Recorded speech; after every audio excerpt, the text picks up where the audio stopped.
কুমিল্লায় নিখোঁজের 2 দিন পর লালমাই পাহাড় থেকে 9 বছরের এক শিশুর গলাকাটা লাশ উদ্ধার করেছে পুলিশ। সোমবার সকালে সদর দক্ষিণ উপজেলার লালমাইয়ের চণ্ডীমুড়া পাহাড় থেকে এ লাশ উদ্ধার করা হয়েছে। নিহত শিশুটির নাম রিফাত সেন, বরুড়া উপজেলা জসিম উদ্দিনের ছেলে। সদর দক্ষিণ থানার ভারপ্রাপ্ত কর্মকর্তা ওসি রফিকুল ইসলাম বলেন, লালমাইয়ের চণ্ডীমুড়া পাহাড়ের উপর অজ্ঞাত এক শিশুর মরদেহ দেখতে পেয়ে স্থানীয়রা পুলিশে খবর দেয়। পরে পুলিশ গিয়ে মরদেহটি থানায় নিয়ে আসে। তিনি বলেন, রিফাত 1 ফেব্রুয়ারি নিজ বাড়ি থেকে নিখোঁজ হয়। তারপরের দিন 2 ফেব্রুয়ারি বরুড়া থানায় একটি সাধারণ ডায়েরি করা হয়। রিফাতের গলায় ও পেটে ধারালো অস্ত্রের আঘাত চিহ্ন রয়েছে বলে জানান পুলিশের এই কর্মকর্তা। ময়নাতদন্তের জন্য লাশ কুমিল্লা মেডিকেল কলেজ হাসপাতালে প্রেরণ করা হয়েছে।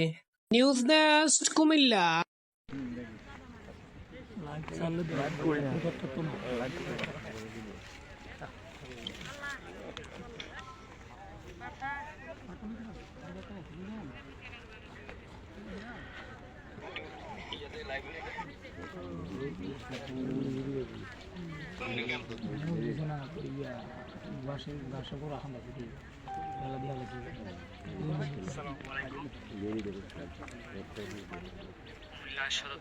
আমার নাম মোহাম্মদ জাফর আহমেদ, ইউপি 7 নং ওয়ার্ডের চ্যানেল চেয়ারম্যান। হয়েছে হারা গেছে, নিখোঁজ হয়েছে। নিখোঁজ হওয়ার সাথে সাথে তারা বিভিন্ন দিকে মাইকিং করছে, খোঁজাখুঁজি করার পরে যখন না পাওয়ার কারণে তারা বরুড়া থানা একটা জিডি করে। আচ্ছা, জিডি করার সন্ধ্যা এবং মাইকিং করতেছে, বিভিন্ন দিকে খোঁজাখুঁজি করতেছে। তো না পাওয়ার সত্ত্বে গতকালকে তারা গ্রামবাসী সবাই বসানোর পরে বিভিন্ন লোক মারফতে শুনতে পারে যে এখানে একজন বহিরাগত একজন লোক এখানে থাকতো ভাড়া হিসাবে। হ্যাঁ, তো ওই লোকটার সাথে এই বাচ্চারা পাহাড়ের দিকে আসছে, এটা মহিলারা কিছু বলছে আর কি। তো বলার পরিপ্রেক্ষিতে তো এই আজকে সকালে একটা সবাই বললো আর কি যে আমরা পাহাড়ে যাই, জঙ্গল বা পাহাড়টাকে আমরা খোঁজাখুঁজি করি।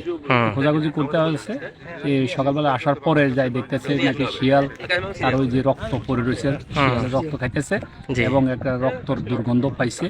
এই হিসাবে তারা মানে তার বাচ্চাটাকে পাইছে। তাৎক্ষণিকভাবে আমাকে ফোন দিছে, ফোন দেওয়ার সাথে সাথে আমি এখানে আসছি। এখানে সদর দক্ষিণ এবং বরুড়াকে অবগত করার পরে তারা এখানে আসছে আর কি। ধারণা করা হচ্ছে যে ওই যে লোকটা ভাড়া থাকতো, কাজ করতো, উনি এই ঘটনাটা ঘটাইছে, মানে সন্দেহটা ওনার প্রতি। আচ্ছা, আপনার ছেলের কি হন? আমি ফুফা। হ্যাঁ। আচ্ছা আচ্ছা, তো এটা ছেলেটা নিখোঁজ হয়েছে কখন? শনিবারে 3টার দিকে। 3টার দিকে পাওয়া যাইতেছে না আর? আচ্ছা, ও কি করে, মাদ্রাসায় পড়ে না স্কুলে পড়ে? আচ্ছা, কোন জামাতে পড়ে জানেন নাকি?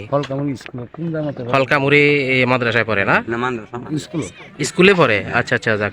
তো 3টার থেকে নিখোঁজ, এটা সম্ভবত শনিবার 3টার থেকে নিখোঁজ হয়েছে। তাইলে এরপরে আপনারা কি করলেন? জামাই থানার মধ্যে জিডি করছে। লাশ গরু ছাগল পালে 3টা মেয়ে। হ্যাঁ, পরে এই বুড়া বেড়ার লোকে আইসে আর কি। হ্যাঁ, যাইবার পথে আর ছেলেটা পায় নাই, ছেলেটার সাথে ছিল না আর কি। আসার সময় ছেলেটা আর নিয়ে আসছে, যাওয়ার সময় ছেলেটা সাথে ছিল না। এই বুড়া লোকটা কি, ওনার বাড়ি কোথায় বা উনি বাড়ি অনুমান চিত্র শুনি করোনা কইছে স্কুল পাড়া। ও, এটাও তো বড় ধর্মপুর। হ্যাঁ হ্যাঁ, ওই আপনাদের এদিকে থাকতো না? উনি বিয়ে করে সাইলসুর থাকতো। ওই যে পাহাড়ের নিচে ওই একটা বিয়ে করার পরে ওখানে থাকার পরে থেকে উনি চলে জাঙ্গিরি বাড়ি। হ্যাঁ, জাঙ্গিরি। ওইখানে আবার আচ্ছা, ও জাঙ্গিরে ফার্মে থাকতো। পাহাড়ের সাথে একটা বাসা নিয়ে এখানে থাকতো। আচ্ছা আচ্ছা, তাইলে এখন হ্যাঁ, লোকটা ওই পাহাড়ে মানুষদের নিয়ে আসছে। হ্যাঁ, এটা মহিলারা যারা গরু পালে, হ্যাঁ, মহিলারা দেখছে আর কি যে ওই মুরব্বীটা ছেলেটাকে নিয়ে পাহাড়ের দিকে আসছে। ওই ভিত্তিতে আজকে গতকালকে আমাদের গ্রামের লোকেরা সবাই বসে একটা সিদ্ধান্ত নিয়েছে যে কথার আলামতের উপরে যে আমরা ওই দিকে টোকামো। মহিলারা দেখছি, মহিলার কথার উপরে নির্ভর করে টোকানোর পরে যেহেতু আজকে 50-60 জন গ্রামের লোক উঠছে, ওইটা গ্রুপ টোকানো শুরু করছে। এখানে আসা 2-3 লোকের রক্তের গন্ধ পাইছে। গন্ধ পাইয়া পরে আর সবাই ডাক দিয়ে একসাথে ওরা দেখছে যে লোকটা এখানে পাওয়া গেছে আর কি। আমাদের কাছে সকাল 10টার দিকে একটা মৃত্যু সংবাদের আসে। আমরা ঘটনাস্থলে এসে মৃতদেহ উদ্ধার করি এবং পোস্টমর্টমের দিকে আমরা কুমিল্লা মেডিকেল কলেজে হসপিটালে পাঠাচ্ছি।